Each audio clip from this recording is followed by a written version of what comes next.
Sosok Sahrahma pelaku sadis bunuh wanita ojol tewas dibungkus kardus, bayar 5 juta janjikan jadi PNS.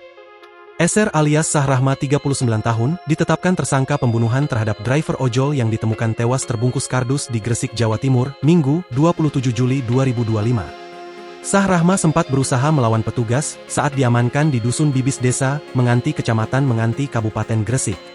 Rupanya, korban yang bernama Sevi Ayu Claudia dan Sahrahma telah saling mengenal sejak 2021 karena pekerjaan yang sama.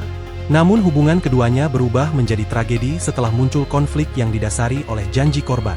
Permasalahan bermula pada tahun 2023 ketika korban menjanjikan ke pelaku bahwa ia bisa membantu memasukkan pelaku sebagai PNS dengan syarat memberikan uang sebesar 5 juta.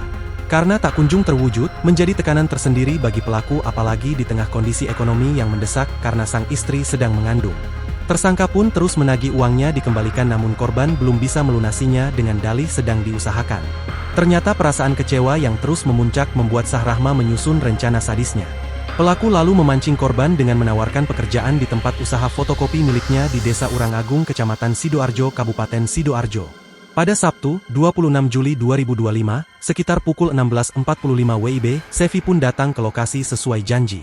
Tanpa memberitahu siapapun mengenai tujuannya, Sevi masuk ke dalam toko dan langsung diajak Sahrahma menuju ruang kerja. Di ruangan itulah pelaku menjalankan aksi jahatnya. Tanpa banyak bicara, Sahrahma memukul korban secara brutal menggunakan alat pemotong kertas ke bagian belakang kepala. Korban sempat mencoba melawan, namun pelaku terus menghantamkan alat berat itu hingga Sevi tak berdaya dan akhirnya tewas di tempat.